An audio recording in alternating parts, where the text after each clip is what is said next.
Morning, Jason again.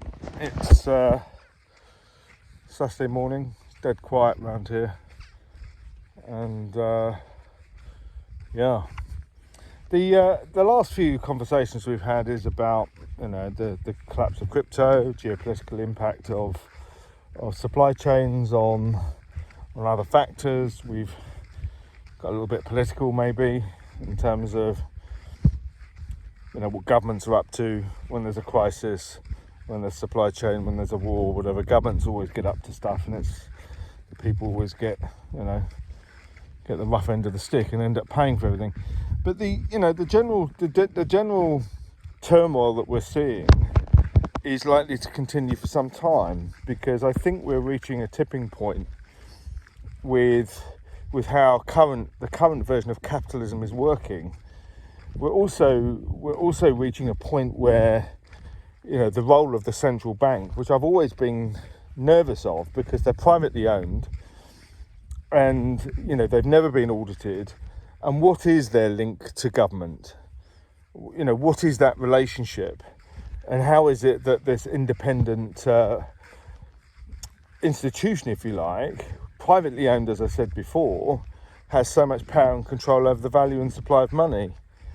And you have the sterling economy, which was the reserve currency, coming to an end after the Second World War, because the UK basically ran out of money, and there was a lot of gold from France and England transferred to the central bank in America, and America became the reserve currency.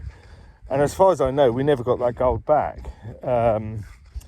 And then, of course, when that idiot Nixon came away from the gold standard in '71, it's all been forgotten and rushed under the floor.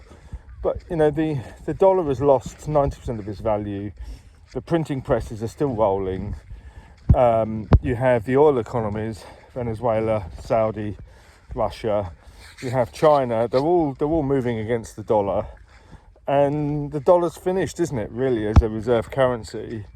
And once that happens, the petro-euro dollar, the out-of-nation dollar supply will then drag down the US economy, and you'll get hyperinflation, and the economy will collapse. But what's it going to be replaced with? The Chinese yuan? For me, I think this whole COVID excuse of Beijing and Shanghai, and actually COVID itself, was a smokescreen for the fact that the Chinese economy is a lie. I don't think it's real. They've, their monetary policy, where no one can buy a product unless it's Chinese and there's no capital flight. Well, if you think about the economics of a nation, that's unsustainable. You need inward money coming in, yes you do, but you need your capital to be trade exchanges externally as well. Excuse me. And I just think it's all a bit behind closed doors. How do we know about their growth? Sure, they do a lot of manufacturing, but we know that that's cheap labour, and cheap labour comes to an end. The same is happening in India, where labour rates and wage rates go up. But it also happened here in the UK in the 1300s, on the back of the Black Death in 1340, 45, 46, where it was the end of serfdom, because the Black Death killed so many people, there wasn't enough supply, and the landed gentry couldn't tie the labourers in, and they had their freedom to go and trade their value elsewhere. So we know it's all very fragile. But what I'm saying, I think, here is that capital markets in its current form is not working, it's failing. And all we're doing is putting lipstick on the pig, aren't we? We're propping it up, print more money. Let's keep interest rates artificially low. But at the same time, we want people to save for their retirement. So you've got to put money into pensions. But if you do that, then it's worth less than what you put in. The economics is just barking mad. And, the governments know they can manipulate the people and say, it's happening here in the UK, where the pension deficit is so huge, the only way they can actually make a dent in it is to put the retirement age up to 75, and then it'd be 80, and then it'd be when you're dead. and there'd be no retirement. I mean, retirement in a sense is a myth. The only people in the UK here that have a great quality of life were the baby boomers, the 60s, 50s and 60s kids. After the war, they did enormously well, but saving for the future. And let's look at healthcare. You know, we're going to live longer. The question is, who pays?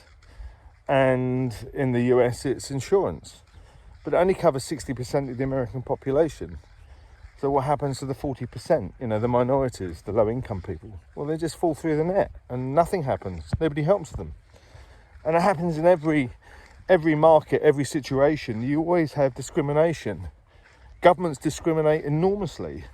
Banks are the worst offenders because they don't want to offer bank accounts to poor people, but they're forced to do it. What they really want is to rape you for fees and charges, delivering a terrible service, but they want to deal with people who earn a lot of money and companies that make a lot of money. They don't want to talk to small companies and people that make no money. So banks are a big part of that ethical problem of discrimination. Healthcare discriminates, government discriminates. The ability to collect taxes, discrimination. The super wealthy get away with it. The rest of us get hung out to dry. So, you know, the whole system is being challenged. But what comes next? Is it a case of adjusting capitalism? And what does that look like? You know, we're the crypto evangelists, the decentralization people, the DeFi people. You know, they claim to have answers, but they're not doing themselves any favour on how they're going about it. But what comes next? Can't be socialism. I mean, just look at the examples of socialism for the last few hundred years. It's just dismally failed. Socialism is let's say, a watered down version of Marxism and, you know, absolute control, state control.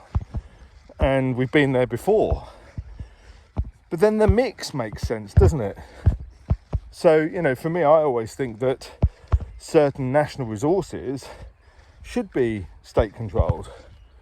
And in certain countries, Germany, Switzerland, what have you, the national railways are state controlled, and they're really good, and they really work, and they're cheap, and they're clean, and they're efficient.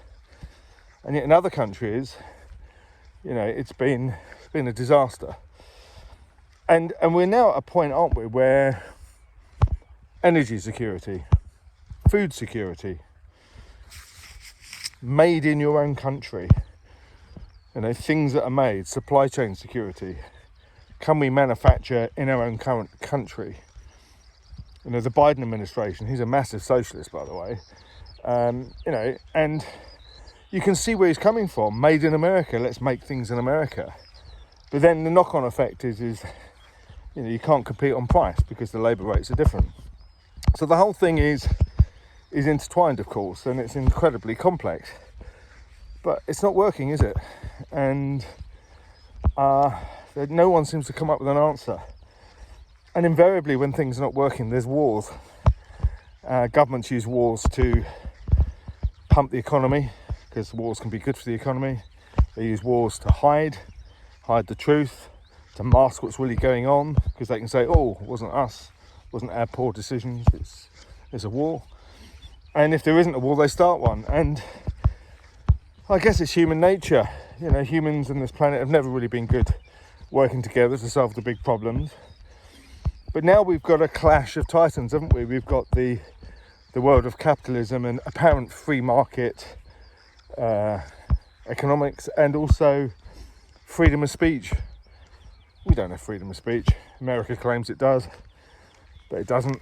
Britain claims it does, but you don't. You don't have freedom of speech anymore. But what's the alternative? Authoritarianism, totalitarianism, China, Russia, total control, total lockdown, mass manipulation of people's beliefs and what goes on.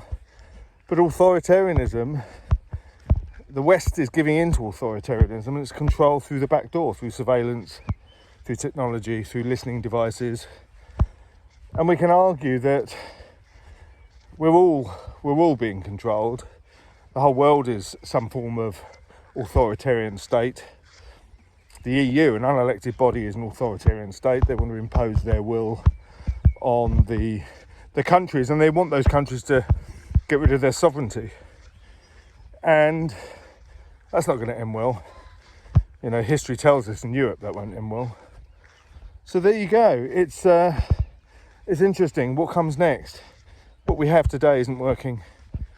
There's going to be more and more conflict as these ethoses, these different types of markets, you know, collide. You know, what's happening in China? Is it real?